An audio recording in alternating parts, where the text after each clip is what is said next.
ಬಾಂಗ್ಲಾದೇಶದಲ್ಲಿ ಏನು ನಡೀತಾ ಇದೆ? ಬಾಂಗ್ಲಾದೇಶದಲ್ಲಿ ಏನು ನಡೀತಾ ಇದೆ? ಇಸ್ಕಾನ್ನ ಗುರುಗಳು ಅವರೆಲ್ಲರನ್ನು ಕೂಡ ಪ್ರೀತಿಸಿದರು. ಅವರಿಗೆ ಹಿಂದೂ, ಮುಸಲ್ಮಾನ, ಕ್ರಿಸ್ಟಿಯನ್ ಅಂತ ಹೇಳುವಂಥ ಭೇದ ಭಾವ ಎಲ್ಲ ಆಯಿತು. ಎಲ್ಲರಿಗೆ ಅವರ ಅನ್ನವನ್ನು ಕೊಟ್ಟರು. ಇವತ್ತು ಏನಾಗ್ತಾ ಇದೆ ಅಲ್ಲಿ? ಹಿಂದೂಗಳನ್ನು ನೋಡಿ ನೋಡಿ ಕೊಲ್ಲುವಂಥ ಪರಿಸ್ಥಿತಿ ನಿರ್ಮಾಣ ಆಗಿದೆ. ಹಿಂದೂ ಸ್ತ್ರೀಯರನ್ನು ಬಲಾತ್ಕಾರ ಮಾಡುವಂಥ ಪರಿಸ್ಥಿತಿ ನಿರ್ಮಾಣ ಆಗಿದೆ. ಇಸ್ಕಾನ್ನ ಆಚಾರ್ಯರನ್ನು ಈಗ ಜೈಲಿಗೆ ಅಟ್ಟಿದ್ದಾರೆ. ಅವರಿಗೋಸ್ಕರವಾಗಿ ವಾದಿಸಲಿಕ್ಕೆ ನಿಂತ ಒಬ್ಬ ಮುಸಲ್ಮಾನ ವಕೀಲರ ಮೇಲೆ ಆಕ್ರಮಣ ಮಾಡಿದರು. ನಂತರ ಅವರಿಗೋಸ್ಕರವಾಗಿ ವಾದಿಸಿದಂಥ ಒಬ್ಬ ಹಿಂದೂ ವಕೀಲರ ಮನೆಯನ್ನು ಆಕ್ರಮಿಸಿದ್ದು ಮಾತ್ರ ಅಲ್ಲ, ಆ ವಕೀಲರು ಇವತ್ತು ಐಸಿಯುನಲ್ಲಿದ್ದಾರೆ. ಇವತ್ತು ಆ ಇಸ್ಕಾನ್ನ ಆಚಾರ್ಯರಿಗೋಸ್ಕರವಾಗಿ ವಾದಿಸಲಿಕ್ಕೆ ಒಬ್ಬನೇ ಒಬ್ಬ ವಕೀಲ ಬಾಂಗ್ಲಾದೇಶದಲ್ಲಿ ತಯಾರಿಲ್ಲದಂಥ ಪರಿಸ್ಥಿತಿ ನಿರ್ಮಾಣ ಆಗಿದೆ ಅಂತ ಹೇಳಿದರೆ ಈ ಪ್ರಪಂಚ ಎತ್ತು ಸಾಗುತ್ತಾ ಇದೆ. ಲವ್ ಜಿಹಾದ್ ಎಂಬುದು ಇಲ್ಲ ಅಂಥೇಳಿ ವಾದಿಸುವವರ ಮಧ್ಯೆ ಲವ್ ಜಿಹಾದ್ ಇದೆ ಎಂಬುದನ್ನು ದೇವರೆದುರು ಪ್ರಮಾಣ ಮಾಡಲಿಕ್ಕೆ ನಮಗೆ ಶಕ್ತಿ ಇದೆ. ಯಾಕೆಂದರೆ ಈ ಜಿಲ್ಲೆಯ ಸುಮಾರು 72 ಹೆಣ್ಣು ಮಕ್ಕಳನ್ನು ಸಂರಕ್ಷಿಸುವಲ್ಲಿ ನಾವು ಕೂಡ ಅದರಲ್ಲಿ ನಮ್ಮ ಬೆವರನ್ನು ಸುರಿಸಿದ್ದೇವೆ. ನಾವು ಬೆವರನ್ನೆಲ್ಲ ಸುರಿಸಿದ್ದು, ನಮ್ಮ ರಕ್ತವನ್ನು ಸುರಿಸಿದ್ದೇವೆ. ಹಾಗಿರುವಾಗ ಲವ್ ಜಿಹಾದ್ ಇಲ್ಲ ಅಂತ ಹೇಳುವ ಮಾತನ್ನು ಹೇಳಿದರೆ ಅದನ್ನು ಒಪ್ಪಿಕೊಳ್ಳಲಿಕ್ಕೆ ಸಾಧ್ಯ ಇಲ್ಲ. ಇಲ್ಲಿಯ ರಾಜಕೀಯ ಶಕ್ತಿಗಳಿಗೆ ಎಲ್ಲಿಯಾದರೂ ಆಧ್ಯಾತ್ಮಿಕ ಗುರುಗಳು ಬಂದರೆ, ಧಾರ್ಮಿಕವಾಗಿರುವಂಥ ಚಿಂತನೆಗಳು ನಡೆದರೆ, ಒಂದು ಗೋಶಾಲೆ ಬಂದರೆ ಅವರ ಕಲ್ಪನೆಯೇ ಬೇರೆ. ಯಾವತ್ತೂ ಕೂಡ ಹಿಂದೂಗಳು ಒಗ್ಗೂಡಬಾರದು, ಹಿಂದೂಗಳು ಬೇರೆ ಬೇರೆಯಾಗಿರಬೇಕೆಂಬ ಚಿಂತನೆ ಇರುವವರು ಅವರು ಕೇವಲ ಅವರ ಅಸ್ತಿತ್ವವನ್ನು ಮಾತ್ರ ಗಮನಿಸ್ತಾರೆ ಅಷ್ಟೇ. ನಮ್ಮಲ್ಲಿ ಕೂಡ ಸಂಕುಚಿತವಾಗಿರುವಂಥ ಭಾವನೆ ಇದೆ. ನಾವು ಯಾವುದೇ ಗುರುಗಳನ್ನು ಸಂಬೋಧಿಸುವಂಥ ಸಂದರ್ಭದಲ್ಲಿ, ಈಗ ನಾನು ಮಾತನಾಡುವಂಥ ಸಂದರ್ಭದಲ್ಲಿ ಎಡನೀರು ಸ್ವಾಮಿಗಳು ಮಕ್ಕಳು ನಮ್ಮ ಮಕ್ಕಳು ಅಂತ ಹೇಳುವ ಮಾತನ್ನು ಹೇಳ್ತೇನೆ. ಅಲ್ಲಿ ಕೊಂಡೆಯವರಿಗೆ ಮುಟ್ಟುವಾಗ ಅವರ ಸಮುದಾಯದವರೆಲ್ಲರೂ ಹೇಳ್ತಾರೆ, ಕೆಲವರು ಅವರು ನಮ್ಮ ಸ್ವಾಮಿಗಳು. ಒಡಿಯೂರಿಗೆ ಮುಟ್ಟಾಗ ಅವರನ್ನು ಕೆಲವರು ಹೇಳ್ತಾರೆ ಅವರು ನಮ್ಮ ಸ್ವಾಮಿಗಳು ಅಂತ. ಮಾಣಿಲಕ್ಕೆ ಮುಟ್ಟಾಗ ಅವರನ್ನು ಕೂಡ ಹೇಳ್ತಾರೆ ಅವರು ನಮ್ಮ ಸ್ವಾಮಿಗಳು ಅಂತ. ಅದು ಒಬ್ಬ ರವಿಶತಂತ್ರ ಹೇಳಿದರೆ ಯಾರಿಗೂ ಕೂಡ ಸಂಶಯ ಬರಲಿಕ್ಕಿಲ್ಲ. ಯಾಕಂತ ಹೇಳಿದ್ರೆ ನಮ್ಮ ಸ್ವಾಮಿಗಳು ಅಂತ ಹೇಳೋಕೆ ಅರ್ಥ ಆಗ್ತದೆ. ಆದರೆ ಸ್ವಜಾತಿ ಬಾಂಧವರು ನಮ್ಮ ಸ್ವಾಮಿಗಳು ಅಂತ ಹೇಳುವಂಥ ಸಂದರ್ಭದಲ್ಲಿ ಕೆಲವೊಮ್ಮೆ ತಪ್ಪು ಸಂದೇಶಗಳು ಕೂಡ ಹೋಗುತ್ತದೆ ಸಮಾಜಕ್ಕೆ. ಉದ್ದೇಶ ಒಳ್ಳೆಯದು ಇರ್ಬೋದು, ಅಥವಾ ಒಂದು ವೇಳೆ ಸಂಕುಚಿತವಾಗಿರುವಂಥ ಭಾವನೆ ಇರ್ಬೋದು, ಅಥವಾ ಇವತ್ತಿನ ಪರಿಸ್ಥಿತಿಯನ್ನು ಅರ್ಥವಿಸಿಕೊಳ್ಳದೆ ಇವ್ರಿಗಿರ್ಬೋದು. ಮಾತನಾಡುವವರು ಎಡವಿ ಬಿದ್ದರು ಅಂತ ಹೇಳಿ ಅದನ್ನು ಕೇಳುವವರು ಯಾವತ್ತೂ ಕೂಡ ಎಡವಿ ಬೀಳಬಾರದು. ಗುರುಗಳು ಯಾರ ಸೊತ್ತು ಅಂತ ಕೇಳಿದರೆ, ಗುರುಗಳು ಕೇವಲ ಹವ್ಯಕ ಸಮಾಜದವರ ಸೊತ್ತಲ್ಲ, ಹಾಲಕ್ಕಿ ಸಮಾಜದವರ ಸೊತ್ತಲ್ಲ, ಬದಲಾಗಿ ಇಡೀ ಹಿಂದೂ ಸಮಾಜದ ಸೊತ್ತು ಎಂಬುದನ್ನು ನಾವು ಅರ್ಥವಿಸಿಕೊಂಡು ಮುಂದುವರಿದ್ದೇವೆ. ಸ್ತ್ರೀಯರು ಕೂಡ ಇವತ್ತು ಆ ಮುಖಕ್ಕೆ ಬೊಟ್ಟು ಹಾಕದಂಥ ಪರಿಸ್ಥಿತಿಗೆ ನಾವು ತಲುಪ್ತಾ ಇದ್ದೇವೆ. ಇದಕ್ಕೆ ಕಾರಣವಾದದ್ದೇನು? ಇದರ ಹಿಂದಿರುವಂಥ ಕಾರಣ ಏನು? ನಾವು ಯಾರು ಎಂಬುದು ನಮಗೆ ಗೊತ್ತಿಲ್ಲ, ನಾವು ಮಾಡಬೇಕಾದ್ದು ಏನು ಎಂಬುದು ನಮಗೆ ಗೊತ್ತಿಲ್ಲ. ಆದ ಕಾರಣ ನಾವು ದಾರಿ ತಪ್ಪುತ್ತಾ ಇದ್ದೇವೆ. ದಾರಿ ತಪ್ಪುವವರಿಗೆ ಒಂದು ಸರಿಯಾಗಿರುವಂಥ ದಾರಿ ಸಿಗಬೇಕು ಅಂತಾದರೆ ಅದಕ್ಕೆ ಮುಂಚೂಣಿಯಲ್ಲಿ ಈ ರೀತಿ ಧರ್ಮಗುರುಗಳನ್ನು ಇದ್ದರೆ ಮಾತ್ರ ಸಿಗುತ್ತದೆ. ಈ ಸ್ವರ್ಣಪಾದುಕಾ ಯಾತ್ರೆಯ ಕಾರ್ಯಕ್ರಮ ನಡೀತಾ ಇರುವಂಥ ಸಂದರ್ಭದಲ್ಲಿ ಆತ್ಮೀಯ ನವನೀತರು ಜೊತೆಯಲ್ಲಿ ಮಂಜುನಾಥ ಉಡುಪರು ಕೂಡ ಹೇಳಿದಂಥ ಒಂದು ಮಾತು, ಇದಕ್ಕೆ ಅವಕಾಶವನ್ನು ಮಾಡಿಕೊಟ್ಟ ರವಿಶತಂತ್ರಿಗಳು ಮತ್ತು ಕುಟುಂಬದವರಿಗೆ ಧನ್ಯವಾದಗಳು. ನಿಜವಾಗಿ ಈ ಧನ್ಯವಾದ ಸಲ್ಲಬೇಕಾದ್ದು ರವಿಶತಂತ್ರಿ ಮತ್ತು ಕುಟುಂಬದವರಿಗೆ ಅಲ್ಲ, ಈ ಗ್ರಾಮದ ಮಹಾಜನತೆಗೆ. ಈ ಗ್ರಾಮದ ಮಹಾಜನತೆಯ ಸಂಸ್ಕಾರ ಅದು. ದೇವರ ಮಣ್ಣಿನಲ್ಲಿ ಯಾವುದೇ ಒಂದು ವಿಚಾರ ನಿರ್ಣಯವಾಗುವಾಗ ಅದರಲ್ಲಿ ಕೊರತೆಯನ್ನು ಕಂಡುಹುಡುಕುವುದಕ್ಕೆ ಬದಲಾಗಿ ಆ ಒಳಿತಿನ ಕಾರ್ಯವನ್ನು ಸಾಧಿಸುವುದು ಹೇಗೆಂಬ ಚಿಂತನೆ ಈ ಊರಿನ ಜನತೆಯಲ್ಲಿದೆ. ನಮ್ಮ ಕುಂಟಾರ್ನ ಅಯ್ಯಪ್ಪ ಮಂದಿರದಲ್ಲಿ ನಾಳ್ದು ಡಿಸೆಂಬರ್ 15-16ನೇ ತಾರೀಕಿಗೆ ವಾರ್ಷಿಕೋತ್ಸವ ನಡೆಯಲಿಕ್ಕಿದೆ. ಅದರ ಆಮಂತ್ರಣ ಪತ್ರಿಕೆಯನ್ನು ಶ್ರೀ ಕ್ಷೇತ್ರಕ್ಕೂ ಕೂಡ ಸಂಬಂಧಪಟ್ಟಿರುವಂಥ ಕಾರ್ಯಕರ್ತರು ಎಲ್ಲ ಮನೆಗೆ ತಲುಪಿಸ್ತಾರೆ. ಅದರ ಜೊತೆಯಲ್ಲಿ ಈ ವರ್ಷ ನಮ್ಮ ಈ ಸ್ವರ್ಣಪಾದುಕಾ ಯಾತ್ರೆಯ ಆಮಂತ್ರಣ ಪತ್ರಿಕೆಯನ್ನು ಕೂಡ ಎಲ್ಲ ಮನೆಗೆ ತಲುಪಿಸಿದ್ದರು. ನಾವೇನು ಗುರಿಯನ್ನು ಇರಿಸಿಕೊಂಡಿದ್ದೇವೋ ಆ ಗುರಿಯನ್ನು ಸಾಧಿಸಿದ್ದೇವೆ ಎಂಬುದಕ್ಕೆ ಸಾಕ್ಷಿ ಯಾವುದೆಂದರೆ, ಇಲ್ಲಿ ಕೇವಲ ಒಂದು ಸಮುದಾಯ ಅಲ್ಲ, ಇಲ್ಲಿ ಹಿಂದೂ ಸಮುದಾಯವೇ ಸೇರುವಂಥ ವಾತಾವರಣ ನಿರ್ಮಾಣ ಮಾಡಿದೆ. ಇಡೀ ಹಿಂದೂ ಸಮಾಜ ಸೇರಿದೆ. ಈ ಗ್ರಾಮದ ಎಲ್ಲ ಬಂಧುಗಳು ಕೂಡ ಇಲ್ಲಿ ಬಂದು ಸೇರಿದ್ದಾರೆ. ನಮ್ಮ ಗುರಿಯೂ ಕೂಡ ಅದೇ, ಎಲ್ಲರನ್ನು ಸೇರಿಸಬೇಕು, ಎಲ್ಲರನ್ನು ಜೋಡಿಸಬೇಕು. ನಾವೆಲ್ಲರೂ ಕೂಡ ಒಗ್ಗಟ್ಟಾಗಲ್ಲ ಅಂತಾದರೆ ಭವಿಷ್ಯತ್ತಿನಲ್ಲಿ ನಮಗೆ ಉಳಿಗಾಲ ಇಲ್ಲ. ಪೂಜ್ಯ ಕಾಂಚಿ ಮಠಾಧೀಶರನ್ನು ಜೈಲಿಗೆ ಸೇರಿಸುವಂಥ ಸಂದರ್ಭದಲ್ಲಿ, ರಾಜಕೀಯ ಪ್ರೇರಿತವಾಗಿ ಜೈಲಿಗೆ ಸೇರಿಸುವಂಥ ಸಂದರ್ಭದಲ್ಲಿ ಕೇವಲ ಕಾಂಚಿ ಮಠದ ಶಿಷ್ಯ ಪರಂಪರೆಯವರು ಮಾತ್ರ ಮಾತನಾಡಿದಲ್ಲ, ಭಾರತ ದೇಶದಲ್ಲಿ ಇರುವಂಥ ಎಲ್ಲ ಹಿಂದೂಗಳು ಕೂಡ ಅದರ ವಿರುದ್ಧ ಶಬ್ದವನ್ನು ಎತ್ತಿದ್ದಾರೆ. ಪೂಜ್ಯ ರಾಮಚಂದ್ರಾಪುರ ಮಠಾಧೀಶರಾಗಿರುವಂಥ ರಾಘವೇಶ್ವರ ಭಾರತಿಗಳ ಮೇಲೆಯೂ ಕೂಡ ಅನಗತ್ಯವಾಗಿರುವಂಥ ಆಪಾದನೆಗಳು ಬರುವಂಥ ಸಂದರ್ಭದಲ್ಲಿ ಅಲ್ಲಿ ಕೇವಲ ಒಂದು ಸಮುದಾಯ ಎಲ್ಲ ಮಾತನಾಡಿದ್ದು, ಒಂದು ಸಮುದಾಯ ಎಲ್ಲ ಪ್ರತಿಭಟಿಸಿದ್ದು, ಇಡೀ ಹಿಂದೂ ಸಮಾಜವೇ ಪ್ರತಿಭಟಿಸಿದೆ. ಕಾರಣ ಏನೆಂದರೆ, ನಮಗೆ ಗೊತ್ತಿದೆ, ಹಿಂದೆ ನಮಗೆ ಬೇಕಾದಷ್ಟು ವಿಶ್ವವಿದ್ಯಾನಿಲಯಗಳಿದ್ದು, ಆದರೆ ಯಾರೆಲ್ಲ ಭಾರತೀಯ ಸಂಸ್ಕಾರ ಪರಂಪರೆಯನ್ನು ನಾಶಪಡಿಸಬೇಕು ಅಂತ ಹೇಳುವಂಥ ನಿರ್ಣಯವನ್ನು ಕೈಗೊಂಡರೋ ಅವರೆಲ್ಲರೂ ಕೂಡ ಅದನ್ನು ನಿರ್ನಾಮ ಮಾಡಲಿಕ್ಕಿರುವಂಥ ಪ್ರಯತ್ನವನ್ನು ಮಾಡಿದರು. ಒಂದು ವೇಳೆ ತಾತ್ಕಾಲಿಕವಾಗಿ ಅವರು ಜಯಶೀಲರಾಗಿದ್ದಾರೆ, ಅವರು ಗೆದ್ದಿದ್ದಾರೆ. ನಳಂದ ವಿಶ್ವವಿದ್ಯಾಲಯ ನಾಶ ಆಗಿದೆ, ತಕ್ಷಶಿಲೆ ವಿಶ್ವವಿದ್ಯಾನಿಲಯ ನಾಶ ಆಗಿರ್ಬೋದು. ನಮ್ಮ ಪವಿತ್ರವಾಗಿರುವಂಥ ಚರಿತ್ರೆಯ ಮೆರುಗನ್ನು ಹೊಂದಿರುವಂಥ ಅಯೋಧ್ಯೆ, ಮಥುರೆ, ಕಾಶಿ ಇಂತಹ ಆ ಪವಿತ್ರವಾಗಿರುವಂಥ ಕ್ಷೇತ್ರಗಳು ಕೂಡ ಸಂಪೂರ್ಣ ದುರುಳ ಕೈಗೆ ಸಿಕ್ಕಿ ನಾಶವಾಗಿರ್ಬೋದು. ಆದರೆ ಇವತ್ತು ಪರಿಸ್ಥಿತಿ ಹೇಗಿದೆ? ಕಾಲಚಕ್ರ ಎಂಬುದು ಅದನ್ನು ತಿಳಿದವರು ಹೇಳ್ತಾರೆ, ಅದು ತಿರುಗುತ್ತಾ ಇರ್ತದೆ. ಚಕ್ರ ಯಾವತ್ತೂ ಕೂಡ ನಿಂತಲ್ಲೇ ನಿಲ್ಲುವುದಿಲ್ಲ, ಅದು ತಿರುಗುತ್ತಾ ಇರ್ತದೆ. ತಿರುಗುವಂಥ ಸಂದರ್ಭದಲ್ಲಿ ಚಕ್ರದ ಮೇಲ್ಪದರ ನಮ್ಮ ಕಣ್ಣಿಗೆ ಕಾಣುವಂಥದ್ದು ಅದು ಯಾವತ್ತೂ ಕೂಡ ಮೇಲೆ ಇರುವುದಿಲ್ಲ. ತಿರುಗಿದಂತೆ ಅದು ಪುನಃ ಅಡಿಗೆ ಹೋಗಲೇಬೇಕು, ಮತ್ತೊಮ್ಮೆ ಮೇಲೆ ಬರಲೇಬೇಕು. ಹಾಗೆಯೇ ಹಿಂದೂ ಧರ್ಮ ಎಂಬುದು ಅದು ಸನಾತನವಾಗಿರುವಂಥ ಧರ್ಮ. ಆ ಸನಾತನ ಧರ್ಮವನ್ನು ನಾಶ ಮಾಡಲಿಕ್ಕೆ ಯಾರೆಲ್ಲ ಪ್ರಯತ್ನಿಸಿದರೂ ಕೂಡ ಅದು ಕಾಲಚಕ್ರದ ಸ್ಥಿತಿಯಲ್ಲಿ ಒಮ್ಮೆ ಸ್ವಲ್ಪ ಕ್ಷೀಣಿಸಬಹುದು, ಆದರೆ ಅದು ಮತ್ತು ಪುನಃ ಅದು ತನ್ನದಾಗಿರುವಂಥ ಶಕ್ತಿಯನ್ನು ತೋರ್ಪಡಿಸ್ತದೆ ಎಂಬುದಕ್ಕೆ ಸಾಕ್ಷಿಯಾಗಿರುವಂಥದ್ದು ಯಾವುದೆಂದರೆ ಇವತ್ತು ನಡೀತಾ ಇರುವಂಥ ಧರ್ಮ ಕಾರ್ಯಗಳು. ಯದಾ ಯದಾ ಹಿ ಧರ್ಮಸ್ಯ ಗ್ಲಾನಿರ್ಭವತಿ ಭಾರತ ಅಭ್ಯುತ್ಥಾನಮ ಧರ್ಮಸ್ಯ ತದಾತ್ಮಾನಂ ಸೃಜಾಮ್ಯಹಂ ಅಂತ ಭಗವಾನ್ ಶ್ರೀಕೃಷ್ಣ ಪರಮಾತ್ಮ ಹೇಳಿರುವಂಥ ಮಾತೇನಿದೆಯೋ ಅದು ಇವತ್ತು ಕೂಡ ಗೋಚರವಾಗುತ್ತಾ ಇದೆ. ಆದ್ದರಿಂದಲೇ ಧರ್ಮ ಕಾರ್ಯದಲ್ಲಿ ತೊಡಗಿಸಿಕೊಂಡಿರುವವರಿಗೆ ಒಂದು ವೇಳೆ ಗುರುಗಳಿಗೆ ತನ್ನ ಮಠದಲ್ಲಿ ತನ್ನ ನೈಮಿತ್ತಿಕವಾಗಿರುವಂಥ ಕರ್ಮಗಳನ್ನು ಮಾಡಿಕೊಂಡು ಅವರ ಶಿಷ್ಯ ಸಮುದಾಯ ಯಾವುದಿದೆ ಆ ಶಿಷ್ಯ ಸಮುದಾಯ ಬಂದೇ ಬರ್ತದೆ. ಪ್ರತಿಯೊಬ್ಬ ಗುರುಗಳಿಗೂ ಕೂಡ ಅವರದ್ದೇ ಆಗಿರುವಂಥ ಶಿಷ್ಯ ಸಮುದಾಯ ಇದೆ. ಆ ಶಿಷ್ಯ ಸಮುದಾಯವರು ಬರ್ತಾರೆ, ಏನಿದ್ರು ಕೂಡ ವರ್ಷಕ್ಕೊಮ್ಮೆ ಒಂದು ಪಾದ ಕಾಣಿಕೆ ಇಡುತ್ತಾರೆ, ಇಡಬೇಕಷ್ಟೇ, ಅದು ಸಂಪ್ರದಾಯ. ಅದನ್ನು ಆರಾಮವಾಗಿ ಮಠದಲ್ಲಿ ಕುಳಿತುಕೊಳ್ಳಬಹುದು. ಆದರೆ ಅವರೇನು ಮಾಡ್ತಾರೆ, ಮಠದಲ್ಲಿ ಕುಳಿತುಕೊಳ್ಳುವುದಿಲ್ಲ, ಬದಲಾಗಿ ಬೇರೆ ಬೇರೆ ರೀತಿಯ ಪ್ರಯತ್ನದಲ್ಲಿ ತೊಡಗಿಸಿಕೊಳ್ತಾರೆ. ಅವರು ಬೇರೆ ಬೇರೆ ರೀತಿಯ ಪ್ರಯತ್ನದಲ್ಲಿ ತೊಡಗಿಸಿಕೊಳ್ಳುವಾಗ ಸಮಾಜಕ್ಕೂ ಕೂಡ ಅದು ಪ್ರೇರಣೆ ಆಗ್ತದೆ. ಸಮಾಜವೂ ಕೂಡ ಬೇರೆ ಬೇರೆ ಚಟುವಟಿಕೆಯಲ್ಲಿ ತೊಡಗಿಸಿಕೊಳ್ಳುವಂಥ ವ್ಯವಸ್ಥೆ ನಿರ್ಮಾಣ ಆಗ್ತದೆ. ಒಂದೊಂದು ವಿಚಾರದಲ್ಲಿ ಕೂಡ ಗುರುತಿಸಿಕೊಂಡಂಥ ಅನೇಕ ಧರ್ಮಗುರುಗಳು ನಮ್ಮಲ್ಲಿದ್ದಾರೆ.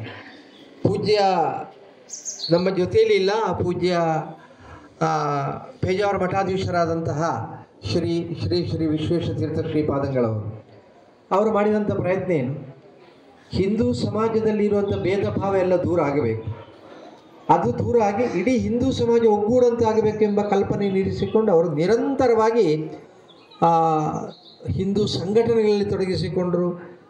ನಾವು ಹಿಂದೂ ಸಮಾಜದಲ್ಲಿ ಯಾರು ದೂರ ಇಡಬೇಕಾದವರು ಅಂತ ಹೇಳುವಂಥ ಒಂದು ಚಿಂತನೆ ಇತ್ತು, ಅವರನ್ನೆಲ್ಲ ಹತ್ತಿರಕ್ಕೆ ಜೋಡಿಸಿಕೊಂಡರು. ಅವರ ಕೇರಿಗಳಲ್ಲಿ ಪೂಜ್ಯ ಗುರುಗಳು ಪ್ರವಾಸವನ್ನು ಮಾಡಿದರು. ಅವರ ಕೇರಿಗಳಲ್ಲಿ ಹೋಗಿ ಅಲ್ಲಿ ಪೂಜೆಯನ್ನು ಮಾಡಿ ಪ್ರಸಾದವನ್ನು ಅವರಿಗೂ ಕೊಟ್ಟರು, ತಾನು ಸ್ವೀಕಾರ ಮಾಡಿಕೊಂಡರು. ಆ ರೀತಿಯ ಒಂದು ಸಾಧನೆಯನ್ನು ಮಾಡಿದರು. ಇವತ್ತು ನಮ್ಮ ಕಾಸರಗೋಡಿನ ಹೆಮ್ಮೆಯ ಮಠ ಯಾವುದೆಂದರೆ ಎಡನೀರು ಮಠ.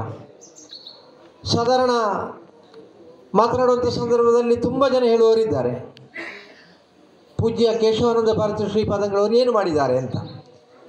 ಆದರೆ ಪೂಜ್ಯ ಕೇಶವಾನಂದ ಭಾರತಿ ಶ್ರೀಪಾದಂಗಳವರು ಏನು ಮಾಡಿದ್ದಾರೆ ಅಂದರೆ, ಅವರು ಯಕ್ಷಗಾನ ಎಂಬ ಕಲೆಯನ್ನು ಒಂದು ವೇಳೆ ಇವತ್ತು ಮಲಯಾಳ ಆಕ್ರಮಿಸ್ತಾ ಇರುವಂಥ ಸಂದರ್ಭದಲ್ಲಿ ಕಾಸರಗೋಡಿನಲ್ಲಿ ಯಕ್ಷಗಾನ ಕಲೆ ಉಳಿಲಿಕ್ಕೆ ಒಂದು ಆಧಾರ ಸ್ತಂಭವಾಗಿದ್ದವರು ಯಾರು ಅಂತ ಹೇಳಿದರೆ ಪೂಜ್ಯ ಶ್ರೀ ಶ್ರೀ ಕೇಶವಾನಂದ ಭಾರತಿ ಶ್ರೀಪಾದಂಗಳವರು. ಅವರು ಆ ಯಕ್ಷಗಾನ ಕಲೆಯನ್ನು ಉಳಿಸುವುದರ ಮುಖಾಂತರ ಯಾವುದು ಉಳಿಯಿತು? ನಮ್ಮ ಭಾಷೆಯೂ ಕೂಡ ಉಳಿಯಿತು, ಇಲ್ಲಿ ಕನ್ನಡ ಭಾಷೆಯೂ ಕೂಡ ಉಳಿದಿದೆ. ಹೀಗೆ ನಾವು ಒಬ್ಬೊಬ್ಬ ಗುರುಗಳು, ಕೊಂಡೇವೂರಿನಲ್ಲಿ ಅವರು ಒಬ್ಬ ಸನ್ಯಾಸಿ, ಒಂದು ಪರಂಪರೆ ಇರುವಂಥ ಯತಿ ಅಲ್ಲ, ಸನ್ಯಾಸಿ ಇದ್ದರು. ಅವರ ಚಿಂತನೆ ಪೂರ್ತಿ ಆಧ್ಯಾತ್ಮಿಕವಾಗಿರುವಂಥ ಚಿಂತನೆ ಇತ್ತು. ಅವರು ಆ ರೀತಿಯಲ್ಲಿ ಒಂದು ಕೊಂಡೆಯೂರಿನಲ್ಲಿ ಒಂದು ಸಣ್ಣ ಗುಡಿಸಲನ್ನು ಕಟ್ಟಿ ಅಲ್ಲಿ ಅವರು ಮಠವನ್ನು ಪ್ರಾರಂಭಿಸಿದರು. ಇವತ್ತೇನಾಗಿದೆ, ಇವತ್ತು ಜಾತೀಯವಾಗಿ ಬೇರೆ ಬೇರೆ ಆಗುವಂಥ, ರಾಜಕೀಯವಾಗಿ ಬೇರೆ ಬೇರೆ ಆಗುವಂಥ ಎಲ್ಲ ಹಿಂದೂಗಳು ಕೂಡ ಕೊಂಡೆಯೂರಿನಲ್ಲಿ ಒಂದಾಗಿ ಸೇರುವಂಥ ವಾತಾವರಣ ನಿರ್ಮಾಣ ಆಗಿದೆ. ಕೊಂಡೆಯೂರು ಶ್ರೀಗಳು ಹೇಳಿದರೆ ಸಾಕು, ಯಾವ ಕಾರ್ಯಕ್ಕೂ ಕೂಡ ಇಡೀ ಸಮಾಜ ತಯಾರಾಗುವ ಮಟ್ಟಕ್ಕೆ ಬೆಳೆದು ನಿಂತಿದೆ. ಯಾಕೆ ಅವರು ಆ ಪ್ರಯತ್ನವನ್ನು ಬರ್ತಾ ಇದ್ದಾರೆ? ಪೂಜ್ಯ ರಾಘವೇಶ್ವರ ಭಾರತಿ ಶ್ರೀಪಾದಂಗಳವರು ಅವರು ಗೋವಿನ ಹತ್ಯೆ ಆಗ್ತಾ ಇರುವಂಥ ಸಂದರ್ಭದಲ್ಲಿ, ಗೋವಿನ ಮೇಲೆ ಆಕ್ರಮಣ ಆಗ್ತಾ ಇರುವಂಥ ಸಂದರ್ಭದಲ್ಲಿ ಅವರ ಗೋವಿನ ರಕ್ಷಣೆಗೆ ಸಂಕಲ್ಪವನ್ನು ಮಾಡಿದರು. ನಿರಂತರವಾಗಿ ಕಾಸರಗೋಡಿನಲ್ಲಿ ಗೋಹತ್ಯೆಗಳು ನಡೆಯುವಂಥ ಸಂದರ್ಭದಲ್ಲಿ ಇವತ್ತಲ್ಲ, ಎಷ್ಟೋ ವರ್ಷಗಳ ಹಿಂದೆ ಬದಿಯಡ್ಕದಲ್ಲಿ ನಾನೆಲ್ಲ ಹೆಚ್ಚಿನ ಅಂಶ ಧಾರ್ಮಿಕ ಸಾಮಾಜಿಕ ರಂಗದಲ್ಲಿ ತೊಡಗಿಸಿಕೊಂಡಿರುವಂಥ ಸಮಯ ಆಗಿರಬೇಕದು. ಆ ಸಂದರ್ಭದಲ್ಲಿ ಅವರು ಬದಿಯಡ್ಕದ ಒಂದು ವೇದಿಕೆಯಿಂದ ಮಾತನಾಡ್ತಾ ಇರುವಾಗ ಒಂದು ಮಾತನ್ನು ಹೇಳಿದರು. ಇದೇ ರೀತಿ ಗೋವಿನ ಹತ್ಯೆ ನಡೀತದೆ ಅಂತ ಆದರೆ ಕಾವಿ ಉಟ್ಟ ಸನ್ಯಾಸಿಗಳು ಕೂಡ ಬೀದಿಗೆ ಬರಬೇಕಾಗ್ತದೆ ಅಂತ ಹೇಳುವಂಥ ಮಾತನ್ನು ಅವರು ಹೇಳಿದರು. ಯಾಕೆ ಆ ಮಾತನ್ನು ಹೇಳಬೇಕು? ಹಿಂದೂ ಸಮಾಜ ಬೇಕಾದರೆ ಸಂರಕ್ಷಣೆ ಮಾಡಲಿ, ನಾವು ಬೀದಿಗೆ ಇಳಿಬೇಕಾದ ಅಗತ್ಯ ಇಲ್ಲ ಎಂಬ ಚಿಂತನೆಯನ್ನು ಮಾಡ್ಬೋದಿತ್ತು. ಆದರೆ ಅವರು ಹೇಳಿದರು, ಅಲ್ಲ, ನಾವು ಬೀದಿಗೆ ಇಳಿಬೇಕಾಗ್ತದೆ ಅಂತ. ಅವರ ಪ್ರೇರಣೆಯಿಂದಲೇ ಏನಾಯಿತು, ಇವತ್ತು ಕಾಸರಗೋಡು ಜಿಲ್ಲೆಯಲ್ಲಿ ಬೇಕಾದಷ್ಟು ಗೋಶಾಲೆಗಳಿವೆ. ನಮ್ಮ ಪೆರ್ಲದಲ್ಲಿ ಅಮೃತಧಾರ ಗೋಶಾಲೆ ಇದೆ, ಬಜಕೋಟ್ಲಲ್ಲಿ. ವೃತ್ತಿಯಲ್ಲಿ ಜ್ಯೋತಿಷ್ಯರಾಗಿರುವಂಥ ವಿಷ್ಣುಪ್ರಸಾದ್ ಪೂಜೆಕಾಡ್ ಅವರು ಪಿರಿಯದಲ್ಲಿ ಒಂದು ದೊಡ್ಡ ಗೋಶಾಲೆಯನ್ನು ನಡೆಸ್ತಾ ಇದ್ದಾರೆ. ಹೀಗೆ ಬೇರೆ ಬೇರೆ ಕಡೆಗಳಲ್ಲಿ ಅವರ ಪ್ರೇರಣೆ ಎಲ್ಲಿವರೆಗೆ ಮುಟ್ಟಿತ್ತು ಅಂತ ಹೇಳಿದರೆ, ಚೀಮೇನಿಯ ಓಪನ್ ಜೈಲಿನಲ್ಲಿ ಕೂಡ ಗೋಶಾಲೆ ಪ್ರಾರಂಭ ಆಗ್ತಾ ಇತ್ತು. ಆದರೆ ಇಲ್ಲಿಯ ರಾಜಕೀಯ ಶಕ್ತಿಗಳು ಅದಕ್ಕೆ ಅವಕಾಶವನ್ನು ಮಾಡಿಕೊಡಲಿಲ್ಲ. ಇಲ್ಲಿಯ ರಾಜಕೀಯ ಶಕ್ತಿಗಳಿಗೆ ಎಲ್ಲಿಯಾದರೂ ಆಧ್ಯಾತ್ಮಿಕ ಗುರುಗಳು ಬಂದರೆ, ಧಾರ್ಮಿಕವಾಗಿರುವಂಥ ಚಿಂತನೆಗಳು ನಡೆದರೆ, ಒಂದು ಗೋಶಾಲೆ ಬಂದರೆ ಅವರ ಕಲ್ಪನೆಯೇ ಬೇರೆ, ಯಾವತ್ತೂ ಕೂಡ ಹಿಂದೂಗಳು ಒಗ್ಗೂಡಬಾರದು, ಹಿಂದೂಗಳು ಬೇರೆ ಬೇರೆಯಾಗಿರಬೇಕೆಂಬ ಚಿಂತನೆ ಇರುವವರು ಅವರು ಕೇವಲ ಅವರ ಅಸ್ತಿತ್ವವನ್ನು ಮಾತ್ರ ಗಮನಿಸ್ತಾರೆ ಅಷ್ಟೇ. ಅಂದರೆ ಇಲ್ಲಿ ಮಾತನಾಡುವ ಸಂದರ್ಭದಲ್ಲಿ ಉಡುಪರೊಂದು ಮಾತು ಹೇಳಿದರು, ಲವ್ ಜಿಹಾದ್ ಎಂಬುದು ಇಲ್ಲ ಅಂಥೇಳಿ ವಾದಿಸುವವರ ಮಧ್ಯೆ ಲವ್ ಜಿಹಾದ್ ಇದೆ ಎಂಬುದನ್ನು ದೇವರೆದುರು ಪ್ರಮಾಣ ಮಾಡಲಿಕ್ಕೆ ನಮಗೆ ಶಕ್ತಿ ಇದೆ. ಯಾಕೆಂದರೆ ಈ ಜಿಲ್ಲೆಯ ಸುಮಾರು 72 ಹೆಣ್ಣು ಮಕ್ಕಳನ್ನು ಸಂರಕ್ಷಿಸುವಲ್ಲಿ ನಾವು ಕೂಡ ಅದರಲ್ಲಿ ನಮ್ಮ ಬೆವರನ್ನು ಸುರಿಸಿದ್ದೇವೆ. ನಾವು ಬೆವರನ್ನೆಲ್ಲ ಸುರಿಸಿದ್ದು, ನಮ್ಮ ರಕ್ತವನ್ನು ಸುರಿಸಿದ್ದೇವೆ. ಹಾಗಿರುವಾಗ ಲವ್ ಜಿಹಾದ್ ಇಲ್ಲ ಅಂತ ಹೇಳುವ ಮಾತನ್ನು ಹೇಳಿದರೆ ಅದನ್ನು ಒಪ್ಪಿಕೊಳ್ಳಲಿಕ್ಕೆ ಸಾಧ್ಯ ಇಲ್ಲ. ತಮ್ಮ ಸ್ವಾರ್ಥಕ್ಕೋಸ್ಕರ ಇಲ್ಲ ಅಂತ ಹೇಳುವವರು ಇರಬಹುದು. ಅದು ದೇವರ ನಡೆಯಲ್ಲಿ ಹೇಳಿದರೆ ತಪ್ಪಾಗೋದಿಲ್ಲ. ನಾನು ಅದಕ್ಕಿಂತಲೂ ಸ್ವಲ್ಪ ಮುಂದುವರಿಸಿ ಹೇಳ್ತಾ ಇದ್ದೇನೆ. ನಿನ್ನೆ ರಾತ್ರಿ ಕೂಡ ನಾನು ಇಲ್ಲಿ ಹೇಳಿದೆ, ಬಾಂಗ್ಲಾದೇಶದಲ್ಲಿ ಏನು ನಡೀತಾ ಇದೆ, ಇಸ್ಕಾನ್ನ ಗುರುಗಳು ಅವರೆಲ್ಲರನ್ನು ಕೂಡ ಪ್ರೀತಿಸಿದರು. ಅವರಿಗೆ ಹಿಂದೂ ಮುಸಲ್ಮಾನ ಕ್ರಿಸ್ಟಿಯನ್ ಅಂತ ಹೇಳುವಂಥ ಭೇದ ಭಾವ ಎಲ್ಲ ಆಯಿತು. ಎಲ್ಲರಿಗೆ ಅವರ ಅನ್ನವನ್ನು ಕೊಟ್ಟರು. ಇವತ್ತು ಏನಾಗ್ತಾ ಇದೆ, ಅಲ್ಲಿ ಹಿಂದೂಗಳನ್ನು ನೋಡಿ ಕೊಲ್ಲುವಂಥ ಪರಿಸ್ಥಿತಿ ನಿರ್ಮಾಣ ಆಗಿದೆ. ಹಿಂದೂ ಸ್ತ್ರೀಯರನ್ನು ಬಲಾತ್ಕಾರ ಮಾಡುವಂಥ ಪರಿಸ್ಥಿತಿ ನಿರ್ಮಾಣ ಆಗಿದೆ. ಇಸ್ಕಾನ್ನ ಆಚಾರ್ಯರನ್ನು ಈಗ ಜೈಲಿಗೆ ಅಟ್ಟಿದ್ದಾರೆ. ಅವರಿಗೋಸ್ಕರವಾಗಿ ವಾದಿಸಲಿಕ್ಕೆ ನಿಂತ ಒಬ್ಬ ಮುಸಲ್ಮಾನ ವಕೀಲರ ಮೇಲೆ ಆಕ್ರಮಣ ಮಾಡಿದರು. ನಂತರ ಅವರಿಗೋಸ್ಕರವಾಗಿ ವಾದಿಸಿದಂಥ ಒಬ್ಬ ಹಿಂದೂ ವಕೀಲರ ಮನೆಯನ್ನು ಆಕ್ರಮಿಸಿದ್ದು ಮಾತ್ರ ಅಲ್ಲ, ಆ ವಕೀಲರು ಇವತ್ತು ಐಸಿಯುನಲ್ಲಿದ್ದಾರೆ. ಇವತ್ತು ಆ ಇಸ್ಕಾನ್ನ ಆಚಾರ್ಯರಿಗೋಸ್ಕರವಾಗಿ ವಾದಿಸಲಿಕ್ಕೆ ಒಬ್ಬನೇ ಒಬ್ಬ ವಕೀಲ ಬಾಂಗ್ಲಾದೇಶದಲ್ಲಿ ತಯಾರಿಲ್ಲದಂಥ ಪರಿಸ್ಥಿತಿ ನಿರ್ಮಾಣ ಆಗಿದೆ ಅಂತ ಹೇಳಿದರೆ ಈ ಪ್ರಪಂಚ ಎತ್ತ ಸಾಗ್ತಾ ಇದೆ. ಒಂದು ವೇಳೆ ಭಾರತದಲ್ಲಿ ಈ ರೀತಿಯ ಧರ್ಮಗುರುಗಳು ಮುಂಚೂಣಿಯಲ್ಲಿ ನಿಂತು ಇಡೀ ಸಮಾಜಕ್ಕೋಸ್ಕರವಾಗಿ ತಮ್ಮನ್ನು ಸಮರ್ಪಣೆ ಮಾಡಿಕೊಳ್ಳದಿದ್ದರೆ ನಮ್ಮ ಪರಿಸ್ಥಿತಿ ಏನಾಗ್ತಿತ್ತು ಎಂಬುದನ್ನು ನಾವು ಚಿಂತಿಸಬೇಕು. ಅದಕ್ಕೋಸ್ಕರವಾಗಿ ಇಡೀ ಹಿಂದೂ ಸಮಾಜವನ್ನು ಒಗ್ಗೂಡಿಸಲಿಕ್ಕೋಸ್ಕರವಾಗಿ ಗುರುಗಳು ಪ್ರಯತ್ನಿಸ್ತಾರೆ. ಆ ಗುರುಗಳ ಚಿಂತನೆಯನ್ನು ಯಾವತ್ತೂ ಕೂಡ ಸಾಕ್ಷಾತ್ಕರಿಸಬೇಕದು ನಮ್ಮ ಕರ್ತವ್ಯ. ಆದರೆ ನಾವು ಕೂಡ ಮನುಷ್ಯರೇ, ನಮ್ಮಲ್ಲಿ ಕೂಡ ಸಂಕುಚಿತವಾಗಿರುವಂಥ ಭಾವನೆ ಇದೆ. ನಾವು ಯಾವುದೇ ಗುರುಗಳನ್ನು ಸಂಬೋಧಿಸುವಂಥ ಸಂದರ್ಭದಲ್ಲಿ, ಈಗ ನಾನು ಮಾತನಾಡುವಂಥ ಸಂದರ್ಭದಲ್ಲಿ ಎಡನೀರು ಸ್ವಾಮಿಗಳು ಮಕ್ಕಳು ನಮ್ಮ ಮಕ್ಕಳು ಅಂತ ಹೇಳುವ ಮಾತನ್ನು ಹೇಳ್ತೇನೆ. ಅಲ್ಲಿ ಕೊಂಡೆಯವರಿಗೆ ಮುಟ್ಟುವಾಗ ಅವರ ಸಮುದಾಯದವರೆಲ್ಲರೂ ಹೇಳ್ತಾರೆ, ಕೆಲವರು ಅವರು ನಮ್ಮ ಸ್ವಾಮಿಗಳು. ಒಡಿಯೂರಿಗೆ ಮುಟ್ಟಾಗ ಅವರನ್ನು ಕೆಲವರು ಹೇಳ್ತಾರೆ ಅವರು ನಮ್ಮ ಸ್ವಾಮಿಗಳು ಅಂತ. ಮಾಣಿಲಕ್ಕೆ ಮುಟ್ಟಾಗ ಅವರನ್ನು ಕೂಡ ಹೇಳ್ತಾರೆ ಅವರು ನಮ್ಮ ಸ್ವಾಮಿಗಳು ಅಂತ. ಅದು ಒಬ್ಬ ರವಿಶತಂತ್ರ ಹೇಳಿದರೆ ಯಾರಿಗೂ ಕೂಡ ಸಂಶಯ ಬರಲಿಕ್ಕಿಲ್ಲ. ಯಾಕಂತ ಹೇಳಿದ್ರೆ ನಮ್ಮ ಸ್ವಾಮಿಗಳು ಅಂತ ಹೇಳೋಕೆ ಅರ್ಥ ಆಗ್ತದೆ. ಆದರೆ ಸ್ವಜಾತಿ ಬಾಂಧವರು ನಮ್ಮ ಸ್ವಾಮಿಗಳು ಅಂತ ಹೇಳುವಂಥ ಸಂದರ್ಭದಲ್ಲಿ ಕೆಲವೊಮ್ಮೆ ತಪ್ಪು ಸಂದೇಶಗಳು ಕೂಡ ಹೋಗುತ್ತದೆ ಸಮಾಜಕ್ಕೆ. ಉದ್ದೇಶ ಒಳ್ಳೆಯದು ಇರ್ಬೋದು, ಅಥವಾ ಒಂದು ವೇಳೆ ಸಂಕುಚಿತವಾಗಿರುವಂಥ ಭಾವನೆ ಇರ್ಬೋದು, ಅಥವಾ ಇವತ್ತಿನ ಪರಿಸ್ಥಿತಿಯನ್ನು ಅರ್ಥವಿಸಿಕೊಳ್ಳದೆ ಇವ್ರಿಗಿರ್ಬೋದು. ಮಾತನಾಡುವವರು ಎಡವಿ ಬಿದ್ದರು ಅಂತ ಹೇಳಿ ಅದನ್ನು ಕೇಳುವವರು ಯಾವತ್ತೂ ಕೂಡ ಎಡವಿ ಬೀಳಬಾರ್ದು. ಕೇಳುವವರು ಎಲ್ಲರೂ ಕೂಡ ಒಳ್ಳೆಯ ಚಿಂತನೆಯನ್ನೇ ಮಾಡಬೇಕು. ಎಲ್ಲ ಕಾರ್ಯಗಳಾಗ್ತಾ ಇರುವಂಥದ್ದು ಯಾವುದಕ್ಕೋಸ್ಕರವಾಗಿ ಅಂತ ಹೇಳಿದರೆ, ನಮ್ಮ ಧರ್ಮದ ಸಂರಕ್ಷಣೆಗೋಸ್ಕರವಾಗಿ, ನಮ್ಮ ಸಮಾಜದ ಒಳಿತಿಗೋಸ್ಕರವಾಗಿ, ನಮ್ಮೆಲ್ಲರ ಭವಿಷ್ಯತ್ತಿಗೆ ಬೇಕಾಗಿ ಎಂಬ ಚಿಂತನೆ ನಮ್ಮಲ್ಲಿ ಇರಬೇಕು. ಇವತ್ತು ಪೂಜ್ಯ ಗುರುಗಳು ಈ ಸ್ವರ್ಣ ಪಾದುಕಾ ಯಾತ್ರೆಯಲ್ಲಿ ಆದಷ್ಟು ಪಾದಪೂಜೆಗಳು ನಡಿಬೇಕು, ಭಿಕ್ಷಾ ಸೇವೆ ನಡಿಬೇಕು. ಯಾಕೆಂದರೆ ಅದರ ಉದ್ದೇಶ ಏನೆಂದರೆ, ಅಶೋಕೆಯಲ್ಲಿರುವಂಥ ವಿಷ್ಣುಗುಪ್ತ ವಿಶ್ವವಿದ್ಯಾನಿಲಯವನ್ನು ಇನ್ನಷ್ಟು ಎತ್ತರಕ್ಕೆ ಬೆಳೆಸಲಿಕ್ಕೋಸ್ಕರವಾಗಿರುವಂಥ ಚಿಂತನೆಯೊಂದಿಗೆ ಅವರು ಅದಕ್ಕೆ ಬೇಕಾಗಿರುವಂಥ ಒಂದು ಆರ್ಥಿಕ ನಿಧಿಯನ್ನು ಕ್ರೋಢೀಕರಿಸುವಂಥ ಸಂಕಲ್ಪವೂ ಇದೆ. ಜೊತೆಯಲ್ಲಿ ಅಶೋಕೆಯನ್ನು ಸಮಾಜಕ್ಕೆ ಪರಿಚಯಿಸಿಕೊಡಬೇಕು, ಅಶೋಕೆಯಲ್ಲಿರುವಂಥ ವಿಷ್ಣುಗುಪ್ತ ವಿಶ್ವವಿದ್ಯಾನಿಲಯವನ್ನು ಸಮಾಜಕ್ಕೆ ಪರಿಚಯಿಸಿಕೊಡಬೇಕು ಎಂಬ ಸಂಕಲ್ಪ ಇದೆ. ಆ ವಿಶ್ವವಿದ್ಯಾನಿಲಯ ಹೇಗಿದೆ ಎಂಬುದನ್ನು ನನಗಿಂತ ಹಿಂದೆ ಮಾತಾಡಿರೋರು ಇಬ್ಬರು ಕೂಡ ಹೇಳಿದ್ದಾರೆ. ಆ ಹೇಳಿರುವಂಥ ಸಂದರ್ಭದಲ್ಲಿ ನಾವು ಅರ್ಥ ಮಾಡಿಕೊಳ್ಳಬಹುದು. ಪೂಜ್ಯ ರಾಘವೇಶ್ವರ ಭಾರತೀಯ ಶ್ರೀಪಾದಂಗಳವರು ಹವ್ಯಕ ಸಮಾಜದ ಗುರುಗಳು. ಕೇವಲ ಹವ್ಯಕ ಸಮಾಜದ ಗುರುಗಳು ಮಾತ್ರ ಅಲ್ಲ, ಹಾಲಕ್ಕಿ ಸಮಾಜದ ಗುರುಗಳು. ನಾನು ಅದನ್ನು ಗಮನಿಸಿದವ. ಹಾಗೆ ಹಿಂದೂ ಸಮಾಜದ ಬೇರೆ ಬೇರೆ ಪಂಗಡಗಳಿವೆ, ಆ ಪಂಗಡಗಳಿಗೆಲ್ಲ ಗುರುಸ್ಥಾನದಲ್ಲಿರುವವರು. ಆದರೆ ಗುರುಗಳು ಯಾರ ಸೊತ್ತು ಅಂತ ಕೇಳಿದರೆ, ಗುರುಗಳು ಕೇವಲ ಹವ್ಯಕ ಸಮಾಜದವರ ಸೊತ್ತಲ್ಲ, ಹಾಲಕ್ಕಿ ಸಮಾಜದವರ ಸೊತ್ತಲ್ಲ, ಬದಲಾಗಿ ಇಡೀ ಹಿಂದೂ ಸಮಾಜದ ಸೊತ್ತು ಎಂಬುದನ್ನು ನಾವು ಅರ್ಥೈಸಿಕೊಂಡು ಮುಂದುವರಿದೆ. ಆ ಹಿಂದೂ ಸಮಾಜದ ಸೊತ್ತಾಗಿರುವ ಕಾರಣವೇ ಇವತ್ತು ಆ ವಿಶ್ವವಿದ್ಯಾನಿಲಯದಲ್ಲಿ ಇಡೀ ಹಿಂದೂ ಸಮಾಜವನ್ನು ಜಾಗೃತಗೊಳಿಸಲಿಕ್ಕೆ ಪೂರಕವಾಗಿರುವಂಥ ಆ ವಿದ್ಯೆಯನ್ನು ಅವರು ನೀಡ್ತಾ ಇದ್ದಾರೆ. ನಮ್ಮ ಮಕ್ಕಳು ಧರ್ಮಪತಿಗಳಾಗಬೇಕು, ಧರ್ಮ ಚಿಂತನೆ ಇರಬೇಕು, ನಾವು ಯಾರು ಎಂಬುದನ್ನು ಅರ್ಥವಹಿಸಿಕೊಳ್ಬೇಕು, ನಾವು ಇರಬೇಕಾದ್ದು ಹೇಗೆ ಎಂಬುದನ್ನು ಅರ್ಥವಹಿಸಿಕೊಳ್ಬೇಕು. ಇವತ್ತು ನಮ್ಮ ಜೀವನ ಶೈಲಿ ಬದಲ್ತಾ ಇದೆ. ನಮ್ಮ ಡ್ರೆಸ್ ಕೋಡ್ ಯಾವುದಂದರೆ, ನಮ್ಮ ವಸ್ತ್ರ ವಿನ್ಯಾಸಗಳು ಬದಲ್ತಾ ಇದೆ. ನಮ್ಮ ಹಣೆಗಳು, ಪುರುಷರ ಹಣೆಯನ್ನು ಬಿಡಿ, ಸಮಸ್ಯೆ ಇಲ್ಲ. ಪುರುಷರು ಒಂದು ವೇಳೆ ಇವತ್ತು ಬೊಟ್ಟು ಹಾಕದಿದ್ದರೂ ದೊಡ್ಡ ಸಮಸ್ಯೆ ಇಲ್ಲ. ಆದರೆ ಸ್ತ್ರೀಯರು ಕೂಡ ಇವತ್ತು ಆ ಮುಖಕ್ಕೆ ಬೊಟ್ಟು ಹಾಕದಂಥ ಪರಿಸ್ಥಿತಿಗೆ ನಾವು ತಲುಪ್ತಾ ಇದ್ದೇವೆ. ಇದಕ್ಕೆ ಕಾರಣವಾದದ್ದು ಏನು? ಇದರ ಹಿಂದಿರುವಂಥ ಕಾರಣ ಏನು? ನಾವು ಯಾರು ಎಂಬುದು ನಮಗೆ ಗೊತ್ತಿಲ್ಲ, ನಾವು ಮಾಡಬೇಕಾದ್ದು ಏನು ಎಂಬುದು ನಮಗೆ ಗೊತ್ತಿಲ್ಲ.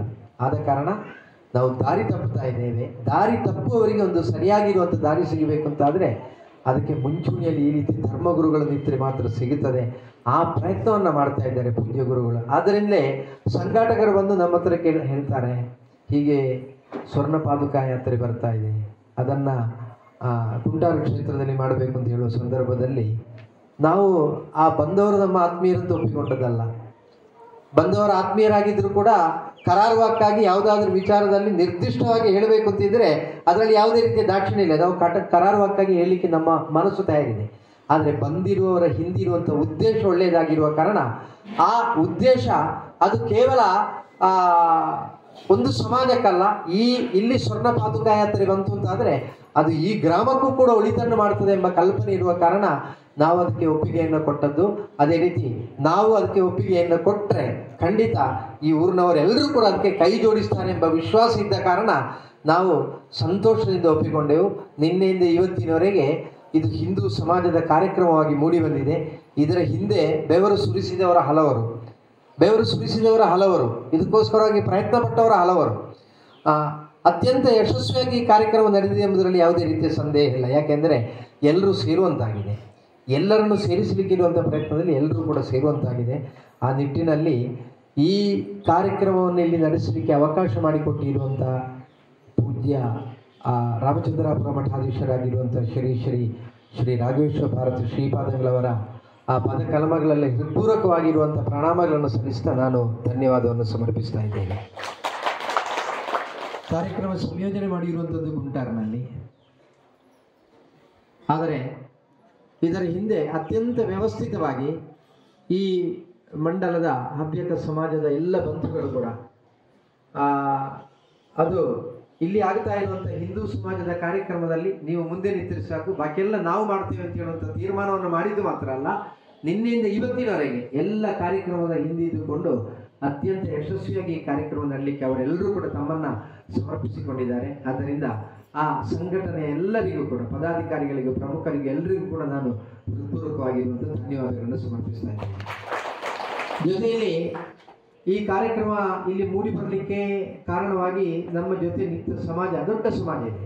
ಯಾಕೆಂದರೆ ನಾವು ಪಾದಪೂಜೆ ನಾವು ಕೇವಲ ಸಭೆಯಲ್ಲಿ ವಿನಂತಿ ಮಾಡಿದ್ದು ಮಾತ್ರ, ಆವತ್ತು ನಮ್ಮ ಸಮಾಲೋಚನಾ ಸಭೆಯಲ್ಲಿ ನಾವು ವಿನಂತಿ ಮಾಡಿದ್ದು ಮಾತ್ರ. ವಿನಂತಿ ಮಾಡಿದ ಸಂದರ್ಭದಲ್ಲಿ ಪ್ರಥಮತಃ ಮಹಾವಿಷ್ಣುಮೂರ್ತಿ ಕ್ಷೇತ್ರ ಬೆಳ್ಳೂರು ಇಲ್ಲಿಯ ಸಮಿತಿ ಅಧ್ಯಕ್ಷರಾಗಿರುವಂಥ ಶ್ರೀಯುತ ಗಂಗಾಧರ ಬಲ್ಲವರು ಹೇಳಿದರು, ಒಂದು ಸೇವೆ ನಮ್ಮ ಕ್ಷೇತ್ರದ ವತಿಯಿಂದ ಅಂತ. ಆ ಸಂದರ್ಭದಲ್ಲಿ ಅಡೂರು ಕ್ಷೇತ್ರದ ಪ್ರಮುಖರು ಬಂದಿದ್ದರು. ಅಡೂರು ಕ್ಷೇತ್ರದಲ್ಲಿ ಇವತ್ತಿನ ಮಟ್ಟಿಗೆ ಸಮಿತಿ ಇರ್ಬೋದು ಅಥವಾ ಬೇರೆ ಬೇರೆ ವ್ಯವಸ್ಥೆಗಳಿರ್ಬೋದು, ಆದರೆ ದೇವರಿಗೆ ಅತ್ಯಂತ ಪ್ರಾಧಾನ್ಯತೆ ಹೊಂದಿರುವಂಥ ಕುಟುಂಬಗಳು ಯಾವುದಂದರೆ ಅಲ್ಲಿರುವಂಥ 5 ಮನೆ. ಆ 5 ಮನೆಗಳಲ್ಲಿ ಒಬ್ಬರು ಶರಣಂತಾಯರು, ಒಬ್ಬರು ಬಾರಿತಾಯರು, ಒಬ್ಬರು ಮತ್ತು ಮಣಿಯಾಣಿಗಳು, ಈ ರೀತಿ ಬೇರೆ ಹಿಂದೂ ಸಮಾಜದ ಬೇರೆ ಬೇರೆ ಪ್ರತಿನಿಧಿಗಳಿದ್ದಾರೆ. ಅಂತ ಆ ಪ್ರತಿನಿಧಿಗಳನ್ನು ಸೇರಿಕೊಂಡಿರುವಂಥ 5 ಮನೆಯವರು ಸೇರಿ ಇವತ್ತು ಇಲ್ಲಿ ಪಾದಪೂಜಾ ಸೇವೆಯನ್ನು ನಡೆಸಿಕೊಂಡಿದ್ದಾರೆ. ಶ್ರೀ ಗಂಗಾಧರ ಬಲ್ಲರಿಗೂ ನಾನು ಹೃತ್ಪೂರ್ವಕವಾಗಿರುವಂಥ ಧನ್ಯವಾದಗಳನ್ನು ಸಮರ್ಪಿಸ್ತಾ ಇದ್ದೇನೆ. ಅದೇ ರೀತಿ ಅಡೂರು ಆ ಕ್ಷೇತ್ರದ ಪ್ರಮುಖರಿಗೂ ನಾವು ಹೃತ್ಪೂರ್ವಕವಾಗಿರುವಂಥ ಧನ್ಯವಾದಗಳನ್ನು ಸಮರ್ಪಿಸ್ತಾ ಇದ್ದೇನೆ. ಇನ್ನು ಮಧ್ಯಾಹ್ನ ನಂತರ ಇಲ್ಲಿ 2 ಪಾದಪೂಜೆ ನಡೀಲಿಕ್ಕಿದೆ. ಒಂದು ಹವ್ಯಕ ಮಂಡಲದ ಚಂದ್ರಗಿರಿ ವಲಯದ ವತಿಯಿಂದ ನಡೀತದೆ. ಅದೇ ರೀತಿ ಮತ್ತೊಂದು ನಡೀತಾ ಇರುವಂಥದ್ದು 2025ನೇ ಇಸ್ವಿಯ ಜನವರಿ ತಿಂಗಳಲ್ಲಿ ಒಂದು ಪೆರುಂಗಳಿಯಾಟ ಮಹೋತ್ಸವ ನಮ್ಮ ಆದೂರು ಭಗವತಿ ಕ್ಷೇತ್ರದಲ್ಲಿ ನಡೀತಾ ಇದೆ. ಆ ಆದೂರು ಭಗವತಿ ಕ್ಷೇತ್ರದಲ್ಲಿ ನಡೆಯುವಂಥ ಪೆರುಂಗಳಿಯಾಟಕ್ಕೆ ಅವರು ಯಾವ ರೀತಿ ತೊಡಗಿಸಿಕೊಂಡಿದ್ದಾರೆ, ಅಲ್ಲಿ ಎಲ್ಲ ಕಾರ್ಯಗಳನ್ನು ಮುನ್ನಡೆಸುವವರು ಯಾರು ಅಂತ ಹೇಳಿದರೆ ಮೊಗವೀರ ಸಮಾಜದ ಬಂಧುಗಳು. ಆದರೆ ಗ್ರಾಮ ಕ್ಷೇತ್ರವಾಗಿರುವಂಥ ಪಂಚಲಿಂಗೇಶ್ವರ ಕ್ಷೇತ್ರಕ್ಕೂ ಆ ಭಗವತಿ ಕ್ಷೇತ್ರಕ್ಕೂ ಅವಿನಾಭಾವವಾಗಿರುವಂಥ ಸಂಬಂಧ ಇದೆ. ಅದರ ಒಂದು ಪ್ರಾರಂಭ ರೀತಿಯಲ್ಲಿ ಅವರು ಡಂಗುರ ಮೆರವಣಿಗೆ ಮಾಡಿ ಎಲ್ಲರನ್ನು ಕೂಡ ಆಮಂತ್ರಿಸ್ತಾ ಇದ್ದಾರೆ. ಅದರಲ್ಲಿ ಹಿಂದೂ ಸಮಾಜದ ಎಲ್ಲರನ್ನು ಕೂಡ ಅವರು ಜೋಡಿಸಿಕೊಂಡು ಆ ಕಾರ್ಯದಲ್ಲಿ ತೊಡಗಿಸಿಕೊಂಡಿದ್ದಾರೆ. ಆದ್ದರಿಂದ ಭಗವತಿ ಕ್ಷೇತ್ರದ ಕಾರ್ಯಕ್ರಮ ಒಂದು ಮೊಗವೀರ ಸಮುದಾಯದ ಕಾರ್ಯಕ್ರಮ ಅಲ್ಲ, ಅದು ಇಡೀ ಹಿಂದೂ ಸಮಾಜದ ಕಾರ್ಯಕ್ರಮವಾಗಿ ಈಗಾಗಲೇ ಅದು ನಡೀತಾ ಇದೆ. ಮತ್ತು ಕೂಡ ಒಂದು ಹೆಜ್ಜೆ ಮುಂದಕ್ಕಿಟ್ಟು ಆ ಪೆರುಂಗಳಿಯಾಟ ಮಹೋತ್ಸವ ಅತ್ಯಂತ ಯಶಸ್ವಿಯಾಗಿ ನಡೀಲಿಕ್ಕೆ ಪೂಜ್ಯ ಗುರುಗಳ ಅನುಗ್ರಹ ಬೇಕು, ಶಂಕರಾಚಾರ್ಯ ಪರಂಪರೆಯ 36 ಯತಿಗಳ ಅನುಗ್ರಹ ಬೇಕು ಎಂಬ ಪ್ರಾರ್ಥನೆಯೊಂದಿಗೆ ಅವರು ಕೂಡ ಇವತ್ತು ಪಾದಪೂಜೆ ಸೇವೆಯನ್ನು ನಡೆಸ್ತಾ ಇದ್ದಾರೆ. ಅವರಿಗೂ ಕೂಡ ನಾನು ಹೃತ್ಪೂರ್ವಕವಾಗಿ ಧನ್ಯವಾದಗಳನ್ನು ಸಮರ್ಪಿಸ್ತಾ ಇದ್ದೇನೆ. ಷಷ್ಠಿಯ ಶುಭ ದಿನದಂದು ಶ್ರೀ ಕ್ಷೇತ್ರದಲ್ಲಿ ಹಿಂದೆ ಬಲಿವಾಡಗೂಟ ನಡೀತಾ ಇತ್ತು. ಆದರೆ ಕಾರಣಾಂತರಗಳಿಂದ ಕೊರೋನಾ ಬಂದ ಸಂದರ್ಭದಲ್ಲಿ ಅದು ನಿಂತಿತ್ತು. ಅದರ ನಂತರ ನಮಗೆ ಪ್ರಶ್ನೆ ಚಿಂತನೆ ಆಗುವಂಥ ಸಂದರ್ಭದಲ್ಲಿ ಮಂತ್ರಶಾಲೆಯ ಜೀರ್ಣೋದ್ಧಾರ ಕಾರ್ಯ ಪೂರ್ತಿಯಾದ ನಂತರ ಆ ವಿಚಾರದಲ್ಲಿ ಚಿಂತನೆ ಮಾಡುವಂತ ಹೇಳಿ ತೀರ್ಮಾನ ಬಂತು. ಯಾಕೆಂದರೆ ಒಂದು ಸುಬ್ರಹ್ಮಣ್ಯನ ಪ್ರತಿಷ್ಠೆ ಇಲ್ಲದಲ್ಲಿ ಷಷ್ಠಿಯ ಮತ್ತೆ ಕಾರ್ಯಕ್ರಮವನ್ನು ನಡೆಸುವುದು ಹೇಗೆ ಎಂಬ ಒಂದು ಜಿಜ್ಞಾಸೆ ಬಂದಿತ್ತು. ಅದೆಲ್ಲವನ್ನು ಕೂಡ ನಾವು ಬ್ರಹ್ಮಕಲಶ ಕಳೆದ ನಂತರ ತೀರ್ಮಾನ ಮಾಡುವಂತ ಹೇಳುವ ನಿರ್ಣಯಕ್ಕೆ ಬಂದಿದ್ದೀವಿ. ಆಗಿದ್ದ ಕಾರಣ ಇಲ್ಲಿ ಬಲಿವಾಡಗೂಟ ನಡೀತಾ ಇದೆ.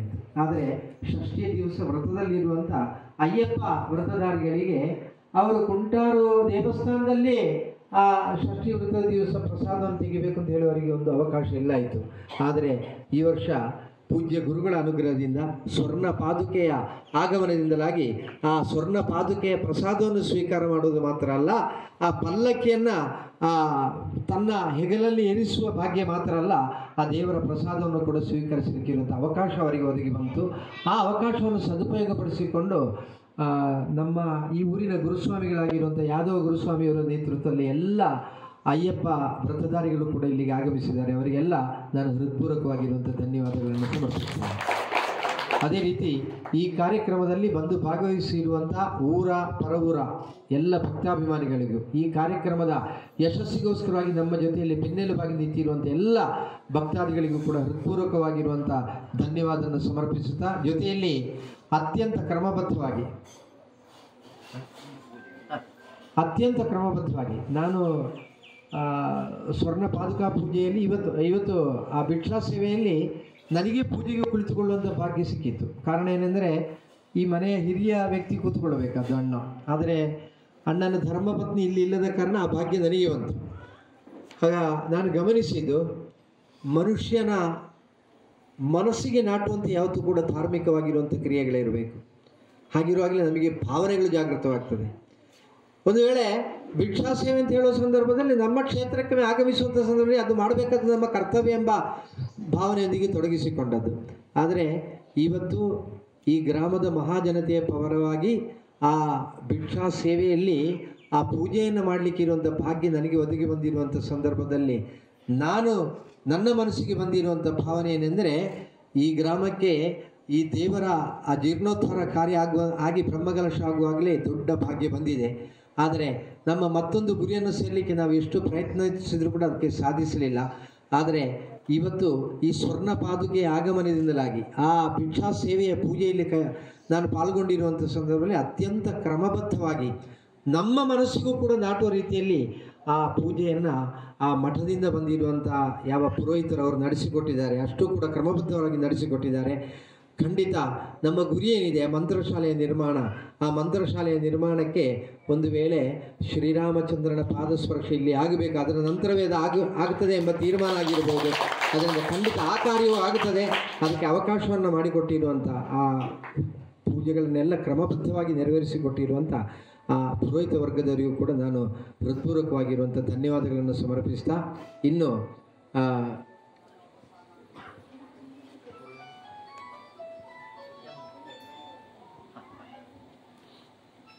ಆತ್ಮೀಯ ಬಂಧುಗಳೇ, ಈ ಹಿಂದೆ 2013ರಲ್ಲಿ ಆಗಿರಬೇಕು, ನಮ್ಮ ತಂದೆಯವರು ಅವರ ಸಹಸ್ರಚಂದ್ರಧನುಷ್ಯನ ಶಾಂತಿಯನ್ನು ನಾವು, ಅದು ಕೇವಲ ಈ ಮನೆಯ ಕಾರ್ಯಕ್ರಮ ಅಲ್ಲ, ಇಡೀ ಆಮಂತ್ರಣ ಪತ್ರಿಕೆ ಮುದ್ರಿಸಿದ್ದೇವೆ. ಅದು ಕೂಡ ಕೈಯಲ್ಲಿ ಉಳಿಯುವಂಥ ಪರಿಸ್ಥಿತಿ ಇರಲಿಕ್ಕಿಲ್ಲ. ಆದ ಕಾರಣ ಇದು ತಮ್ಮೆಲ್ಲರ ಮನೆ. ನಾವು ನಮ್ಮ ಮನೆ ಅಂತ ಹೇಳುವಂಥದ್ದರ ಚಿಂತನೆ ಯಾವುದೆಂದರೆ, ಒಬ್ಬ ಸುಬ್ರಾಯ ತಂತ್ರಿಗಳ, ಒಬ್ಬ ವಾಸುದೇವ ತಂತ್ರಿಗಳ, ಒಬ್ಬ ರವೀಶ್ ತಂತ್ರಿಗಳ ಮನೆ ಅಲ್ಲ. ಇದು ಹಿಂದೂ ಸಮಾಜದ ಮನೆ ಎಂಬ ಭಾವನೆ ಇಟ್ಟುಕೊಂಡು ತಾವೆಲ್ಲರೂ ಕೂಡ ಈ ಕಾರ್ಯಕ್ರಮದಲ್ಲಿ ಭಾಗವಹಿಸಬೇಕು, ಅದನ್ನು ಕೂಡ ಯಶಸ್ವಿಗೊಳಿಸಬೇಕಂತ ವಿನಂತಿಸ್ತಾ, ಇನ್ನು ಸಂಜೆವರೆಗೆ ಮಧ್ಯಾಹ್ನ ನಮ್ಮ ಪ್ರಸಾದ ಭೋಜನ ಆದ ನಂತರ ಮತ್ತು ಕೂಡ 2 ಪಾದುಕಾ ಪೂಜೆಗಳು ನಡೀಲಿಕ್ಕಿದೆ. ಅದರ ನಂತರವೇ ಈ ಸ್ವರ್ಣ ಪಾದುಕೆ ಇಲ್ಲಿಂದ ಮತ್ತೊಂದು ಮೊಕ್ಕಾಮಿಗೆ ಪಲ್ಲತ್ತಡ್ಕ ವಲಯಕ್ಕೆ ಚಿತ್ತೈಸೋದು. ಆ ಯಾತ್ರೆ ಹೊರಡುವಲ್ಲಿವರೆಗೆ ನಾವೆಲ್ಲರೂ ಕೂಡ ಯಾವ ರೀತಿ ನಾವು ನಿನ್ನೆ ಅತ್ಯಂತ ಭಕ್ತಿಪುರಸ್ಸರವಾಗಿ ಸ್ವಾಗತಿಸಿದ್ದೇವೋ ಅದೇ ಭಕ್ತಿಪುರಸ್ಸರವಾಗಿ ನಾವು ಕಳಿಸಿಕೊಡುವಲ್ಲಿವರೆಗೂ ಕೂಡ ಜೊತೆಯಾಗಿ ಇರಬೇಕು ಅಂತ ಹೇಳ್ತಾ, ಎಲ್ರಿಗೂ ಮತ್ತೊಮ್ಮೆ ಹೃತ್ಪೂರ್ವಕವಾಗಿರುವಂಥ ಧನ್ಯವಾದಗಳನ್ನು ಸಮರ್ಪಿಸ್ತಾ, ಈಗ ಶ್ರೀ ದೇವರ ಪೂಜೆ ನಡೀತದೆ. ಆ ಪೂಜೆ ನಡೆದ ಕೂಡಲೇ ಇಲ್ಲಿ ಪ್ರಸಾದ ವಿತರಣೆ ಆಗ್ತದೆ. ಅದರ ನಂತರ ಪ್ರತಿಯೊಬ್ಬರಿಗಲ್ಲ ಈ ಪ್ರಸಾದ ವಿತರಣೆ ಆಗುವಂಥ ಸಂದರ್ಭದಲ್ಲಿ ಪ್ರತಿಯೊಬ್ಬರು ಕೂಡ ಬಂದು ಆ ಪಾದುಕೆಗೆ ನಮಸ್ಕರಿಸಲಿಕ್ಕಿರುವಂಥ ಅವಕಾಶಗಳಿದೆ. ಆ ಪ್ರಸಾದವನ್ನು ಸ್ವೀಕಾರ ಮಾಡಿ ಅನ್ನ ಪ್ರಸಾದವನ್ನು ಕೂಡ ಸ್ವೀಕರಿಸಿ ಕೊನೆಯವರೆಗೆ ಎಲ್ಲರೂ ಕೂಡ ನಮ್ಮ ಜೊತೆಯಲ್ಲಿ ಇರಬೇಕೆಂಬ ವಿನಂತಿಯನ್ನು ಮಾಡ್ತಾ ವಿರಮಿಸ್ತೇನೆ. ಜೈ ಹಿಂದ್.